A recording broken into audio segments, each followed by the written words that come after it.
Alright. Kind of wish I had the time to, write some stuff down about this game too before I start rambling about it, so I could have give some proper constructive feedback based on what I feel about the game. But unfortunately, I did finish the game right now, so I didn't have like a day to really coalesce my thoughts and sit down and write everything out. I think this game is like I think this is like an S for effort, and then we can talk about like execution. I think um I think just as a comparison with Space Marine 1, which I mean maybe it's a little bit rare to compare them just because they're not made by the same people, but just as a pure comparison, like this game is miles better. Way better in a lot of ways. It has some of the same problems, kind of like I think the story in both games is kind of just like a pretty big whatever burger. Um, and I don't know, it's just there's maybe it's just like a maybe it's just like a Warhammer Space Marine thing. When I say Warhammer Space Marine, I don't mean Warhammer Space Marine the games, but Warhammer and Space Marine thing. But I think where this game probably does the best by far is like the Warhammer aesthetic. I think it captures the Warhammer aesthetic perfectly. The how big you feel as a Space Marine is super great. That's the one thing that I thought was really bad in Space Marine 1. In this, you feel appropriately big. You feel like a huge dude. You're way bigger than the people around you, which is really good. The landscapes feel appropriate for that too. You see a ladder. The ladder is regular person size. Like you can't climb that. That's you would literally tear it from its hinges. And the game gives you like a fair amount of chances. I wouldn't say it exploits that too much, but like it makes it obvious at least, which is cool. Like when you're walking next to a tank, you can like see that you're like almost the same size as the tank, which is cool. The set pieces that when they were good were really good. Like the hive planet being on top of that hive was really cool. The hive literally so big it like it's like in space essentially. They have these giant bridges and everything. That's super well done, I think. I would say that the jungle and that last environment, the Tomb Planet or whatever, that was like it looked good, but it also looked like it's like the jungle is very much just like a giant jungle, and that last planet was just like very like generic sci-fi. This planet has been torn apart by chaotic forces type deal. Still looked good though, but not as good as the High World did. Like the High World is like 10 out of 10. That is some super good stuff. Really makes me want like a proper like third person RPG or something set in those scenes. That would be hella sick. Maybe I should play the like I can't play the Owlcat Space Marine game because they're probably or Warhammer game because they're probably releasing content for that for another 3 years. I think the gameplay this is hugely improved from the first one, and I was happy. I was really happy with it when I started. I think over time I got more and more like into the flows of it. Particularly when I started facing more and more ranged enemies, I think the system kind of suffers, and I feel like part of that is probably because the game is designed with the intention of having more players present. Like the challenge is kind of more based on you having 3 other people that actually know what they're doing next to you rather than or 2 other people rather than having 2 NPCs that are kind of just whatever, and the enemies don't even necessarily focus them that much. They can just kind of stand there while everyone is shooting at you, which I think is a problem. Like they went down like one time in the start of the game. I think one of them went down one time, which kind of speaks to how much they're focusing me rather than focusing on my allies, right? Which is probably the problem there. I think this is almost like a Banisher situation where the combat is just like it's like this close from being like really good. With the problem being one, ranged enemies are way too accurate and they do way too much damage. And sure, I'm playing on hard, but I don't think that should matter here. I don't think the harder difficulty should make mechanics of the game that don't work harder. For instance, this game doesn't have a cover mechanic, so ranged enemies shouldn't really be an issue, right? Like you shouldn't force me to haphazardly like kind of like scoot my giant body behind a pillar that I can't even take cover to. If you want to do that type of game, then do Gears of War, right? And do a cover shooter. This is not a cover shooter. It feels like a melee game with some optional shooting, kind of. And that's kind of how the game should be, I think. And that's when the game shines. I really like when I'm faced with a bunch of enemies, I'm shooting them down from a distance. They come close to me, and then we start to like just cutting them down. Right? That's the coolest part of the game by far. Least fun part of the game is when you have some melee enemies, maybe some big ones, and then you have 60 enemies from a distance just shooting you, and they all have pinpoint accuracy. They're all just murdering you. I think that's where the game is like probably the worst, and when I had the least fun, and that became more and more of a problem the less tyranids we faced, the more chaos people we faced. Because all the chaos dudes were just doing that. They were just not only would they shoot you, but they would teleport to shoot you. The other problem is like the way attacks are choreographed and how we're supposed to deal with them. I think that's like I think that would need some work, and I think it's easy solvable. They could just add that little like parry icon to all the attacks. If they did that, the game would be like easily closing that gap. Like make the enemies slightly less accurate, and then or make range attack do less damage, and make it so that every time someone does an attack, it has an indicator on it. Because it's really frustrating when you only have an indicator sometimes, despite the fact that all those attacks are parryable. It shouldn't be like an enemy might do an indicator, you parry it, and then it'll hit you 2 more times. So it's like, okay, why wasn't an indicator for those? And you don't have enough time to really react to make it for a mistake either. Like, if I anticipate an enemy will do a blue attack, but it does a red attack, and I parry, I'm screwed. I will just be hit by that. And I think that was especially frustrating during those 2 boss fights with the guy on the floating disc, which really didn't feel very good, because ultimately he's kind of subverting the target mechanic. Like you can lock onto an enemy, but he subverts that by teleporting around, so you can't keep doing that, and he'll just randomly appear and just randomly do an attack. And he might be out of camera when he does it, because your FOV is like really close up. And he'll do multiple attacks too, and sometimes he'll do 2 attacks into a red attack. Like, I don't know, that stuff wasn't very good, I would say. I would say overall lackluster boss fight. But yeah, other than that, I think the gameplay was really good. Once again, problem with like the jetpack, really fun gameplay, but they take that away from you for dumb reasons. I would just give me the jetpack the entire game. I think the way they handle the loadout of this is like arguably bad. First of all, if you're gonna have all these weapons you can unlock for multiplayer, just put those in the base game, right? Like let me play New Game Plus and unlock more weapons that I can use during the main campaign. If you're gonna have a perk system, have the perk system in the main game too, right? Don't lock all that off to the multiplayer. Like that sounds like really cool stuff where I could like really build Titus to my playstyle, right? They could have had all that stuff there, and I could be like, oh, I want Titus to be the shield guy with the sword or the power glove, or I want him to be the sniper guy with the thing, right? There's a lot they could have like opened up there for the single player as well, which could have made it fun to play the game multiple times through to unlock more stuff, you earn points or whatever, right? With the problem with the loadout being that they switch your loadout out without you getting to choose. Like I'll have a loadout and then it will load, and then I'll have a different loadout. Like at the end there, I went into the ending area with a power hammer and a sniper rifle and a heavy bolter. But when I get to the boss fight, I'm wielding a chainsword, a regular auto bolter or whatever, and a just a regular machine gun thing, right? Like, it feels a bit pointless and weird. Just let me have my power hammer. Like, what's the problem? Especially for those bonus items. I guess maybe if I had the super sniper rifle that did bonus headshot damage, I could have done way too much damage to the boss or something, but whatever. But yeah, that feels a little bit weird. I think they did a really good job with the enemy variety in this overall. Like, it's... I think if they fixed the problem with the enemies, that would be great, but like, the actually having swarms of Tyranids really cool. That's the one thing that I also didn't like in Space Marine 1, is the fact that you have an orc wog, but it's like 3 enemies. That game would benefit a lot from what this game does, right? If you just had like 100 orcs running towards you, that would be sick as hell. And I would say like the boss fights were okay, but I do think it's weird when they have those the Ligor or Lycors or whatever they're called, Lycanids, when you have like an enemy that's portrayed as being really dangerous, and then you're just gonna turn it into a regular enemy you face all the time. That's a little bit pointless, I think. Just have it be a special enemy. I'm also not sure if the bonus mission guys get to go kill a hive tyrant or whatever, but if that's the case, that's really stupid.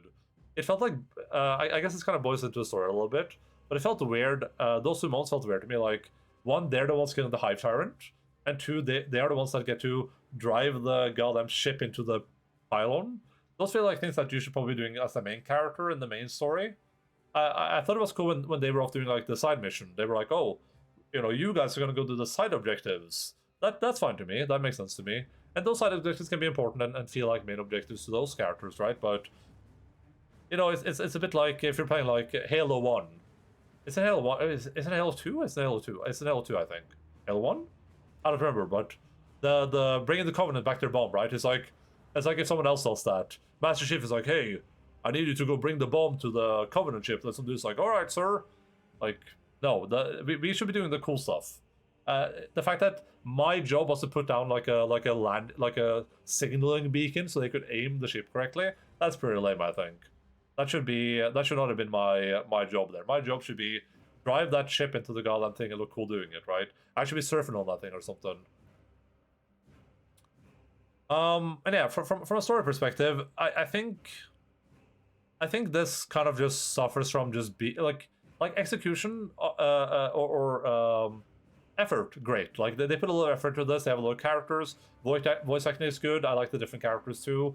The aesthetic is great, but the story is just like a whatever burger, right? It's pretty unmemorable. It has the same problem that a lot of these games have, which is that that the first game has, which is the villain doesn't show up until like you're at like basically the end of the game, and then all he does is kind of like being there like, oh, Titus, you should be evil. What if you joined Chaos? And there's never any like feeling that Titus is gonna do that anyway. So all that rambling just feels pointless. The game does a really good job of portraying the war effort, which is cool. It's cool being able to like kind of walk through some areas and see all of the Acadians there, see different Space Marines and see them fight. That's really, really cool in it, but I think you could do more of that and have more like epic moments rather than a lot of this like kind of running from area to area deal, doing like these, like everything feels like a separate objective in this, which it kind of did in Space Marine 1 as well, but they did it better because it was all continuous, and this kind of like, okay, go down, kill this thing, okay, come back up again, okay, go back down again and retrieve this person. Okay, come back up again. Okay, go down and retrieve this person. It just feels a little bit disjointed and a little bit like it maybe accurate to the Space Marine experience, but not necessarily like very compelling storytelling-wise. And I thought that whole ending segment felt a little bit rushed and a little bit silly, I guess. Like we show up, we go underground. There's a Necron ruins. Turns out the guy had been fooled by Chaos the entire time. And then he grabs the artifact, and then we go to the surface where those things you turn are. There's like a bunch of pylons there that were not there before, I guess. But I guess they went up with the other one, and then we go up and we have to turn all the pylons to like turn the thing off. I don't know. Just seemed like a weird way to end the game. Feels very like MacGuffin-y, gimmicky, kind of just like we need some sort of objective for all the squads to do and for all the people to do, where we can kind of send people off to do their own thing and they're all working towards the same goal type deal. Didn't feel very compelling to me. And I think similar to the first game, kind of just ending the game with a cutscene, a little bit lame. I feel like all that could have probably been like gameplay elements, where it's not just Titus running up and like, you could actually have that be like part of the gameplay. And, just have me like spam X or something at least. But yeah, I think that's pretty much it. I think overall pretty solid package. I think like probably best Warhammer experience I've had overall, barring Total War, because Total War is also a very, very good package. But from like a third person like aesthetic point of view, I think this is a way better aesthetic than Total War has. So yeah, I think like music in this is fine. It's good. I won't remember any of it, but it's good. Graphics are good. I had to turn them down because the game is still a bit chuggy, but that's whatever. The characters are decent. I think it's like an overall like gameplay. Overall good. I gotta throw out the multiplayer, of course, before I judge it fully there. But gameplay seems overall good. Has some problems that could be easily resolved. I don't think they care to do that though, because they probably would have already. Story, whatever. It isn't bad. It isn't good. Has some memorable moments towards the end. Like there were some cool moments. The CGI moments were cool. Standing there holding the flag is kind of cool.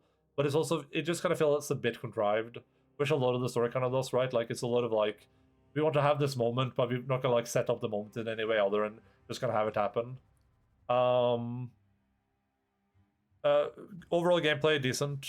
Character's good. Like, let's here, let me jump here. Oh, flashbang. All right, we managed to cross off at least one game that I wanted to play this year. Perfect. Okay, so we are judging this. Oops. Oh god, where did it go? Space Marine. There it is. We are judging Space Marine on the following criteria: 10, a flawless masterpiece; 9, everyone should play this; 8, great experience worth playing; 7, good play if it sounds fun; 6, alright play if you like the genre; 5, average, 1 to 4 avoid at all costs. So I believe we gave I believe that we gave Space Marine 2 like a 1, sorry, like a 6.4 or something. And I think this is definitely a good step up from that. I think early game I was like in like the 8s, maybe in the high 8s, like at the very, very start of the game. And I think like as the game progressed, my grade kind of like slowly but surely like kind of like tinkled down a little bit as some of the flaws of the game became a little bit more apparent. I think we're in the solid 7s for sure. I think that's pretty fair for this. Definitely a game that's easier to recommend than Space Marine 1. And definitely a game that you could like play without being a huge Warhammer fan, I think. And if anything, maybe that's cooler. Maybe if you don't know anything about this stuff, this might be a bit of like a cooler experience. But ooh, where in the 7s would we put this? I think if they resolved all the issues that I had, and the only problem was the story, I could easily see like an 8.1 plus, like in the low 8s.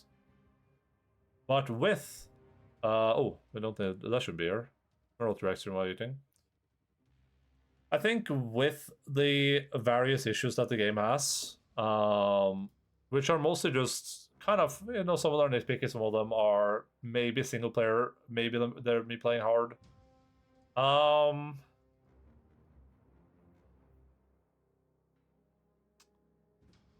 Pretty fun game. Maybe a little bit short for the money, but once again, it has a lot of multiplayer components that I haven't tried. Ooh.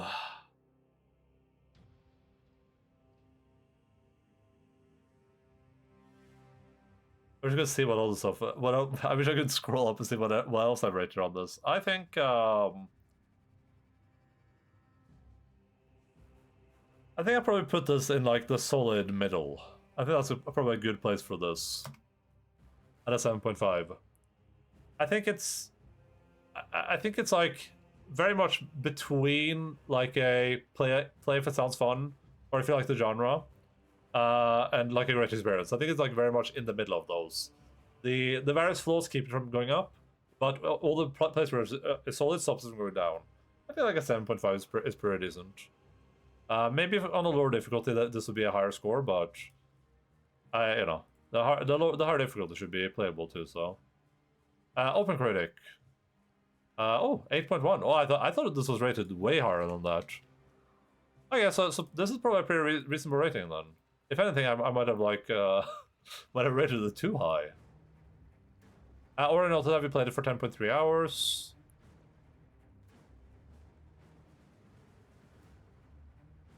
Uh, 2024. Oh damn. So assuming I can finish Astrobolt this year. Space Marine 2. Space Marine.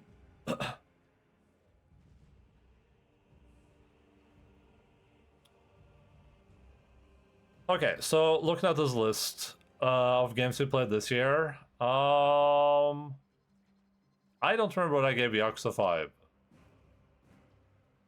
Did I rate that higher than a 7.5? I don't think I did. I feel like this and Dragon's Dogma would probably be pretty equivalent to me. I think if I had to play one of these games again, it'd probably be Space Marine. I feel like I probably gave Dragon's Dogma like a 7.9 or something though. Space Marine.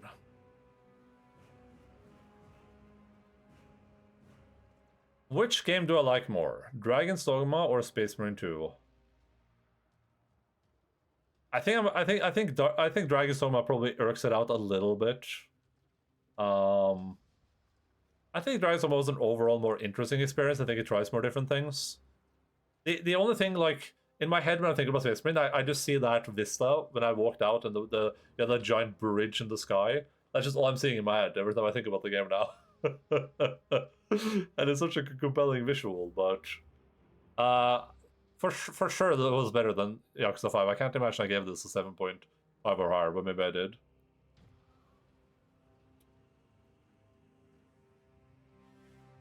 Okay, so assuming that we finish Astrobot this year, that means that we finished 28 games in 2024. That's not too bad. I think last year was really big though. Last year was 41, but 2022 was 25 games, 2021 was 27, and then 2020 was 36.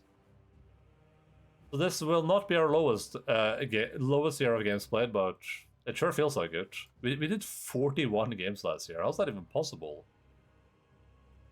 I guess I guess we just played a lot of like really short games, huh? I mean, kind of did that this year too. So this is actually very heavily padded. Because Red Dead Redemption 2 was like 3 months, I think. Yeah, Baldur's Gate 3 was 3 months. Dawn Trail was like, I don't know, like 2 weeks. That's because I streamed it every day. Yakuza 5 was definitely like a month at least. We have like half the year just with those 3 games. Alright, so we put it between Yakuza 5 and Dragon's Dogma. Let's go look how we did. Space Marine. Oh no.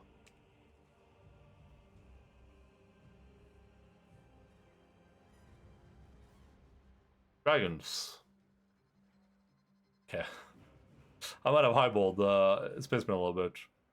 Well, at least I gave Yakuza 5 Remaster a 7, so we were good on that. This one we were good on, that one wasn't so much.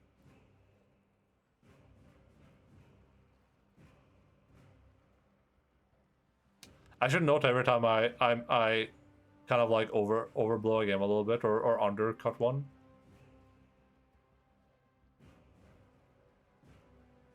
Space Marine. Alright, cool. Well, I think that's pretty much it.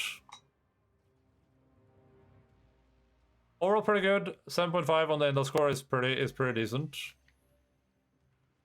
Remember, this is not your regular review score where anything below an 8 is complete garbage, poo-poo doo-doo that you don't want to touch. And everything in the 9s is like kind of okay.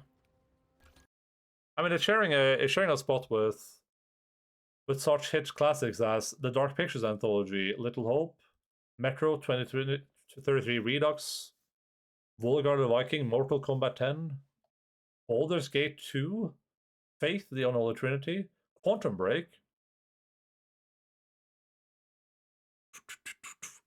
Alright. Is anyone streaming this late? I'll probably drop that train now. Ooh. I should probably gonna end stream soon. Alright, I'm just gonna start the raid immediately, just to make sure. Okay, thank you so much for here. Hope everyone had a fantastic video gaming time. I'm glad we got to the bottom of this video game. If you're new here, feel free to follow the stream, join the Discord, all that good stuff. I'll be back on Tuesday, probably playing Astrobot. That's gonna be like our last short game of the year before we jump into Yakuza 6, which is probably gonna happen next week. I think I'll announce today that we're doing the Super Mario stream on this Saturday and Sunday, because that kind of lines up nicely. Then I don't have to worry about that next week after we start Yakuza or whatever. Though, we could also just play Astrobot though. I don't really feel like playing Super Mario right now. Maybe we do that next Saturday and Sunday. I'll figure it out. We're gonna do our probably last Super Mario speedrun stream. Either this Saturday and Sunday or next Saturday and Sunday. I haven't decided which yet, but probably next one actually, now I think about it. But yeah, that's it for me. Love you all, appreciate you all. Hope you had a fantastic video game time. I certainly enjoyed myself. We're gonna have to Teen Lily. There's some red messages. Don't you guys wave at me.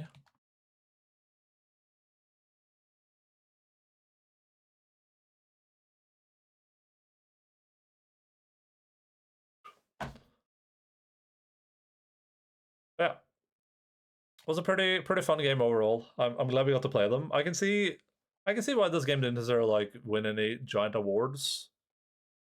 Also, just if the thumbs up version is stolen from another YouTuber, if that matters. No, that's fine. I'll probably use the other one anyway. It looks more consistent.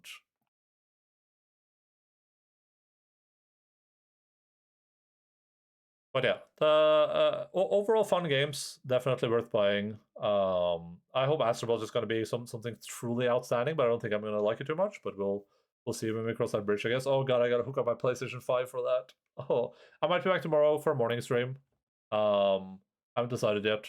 Depends on when I wake up and how tired I am, but I might return tomorrow and do a little Path of Exile morning stream. Who knows?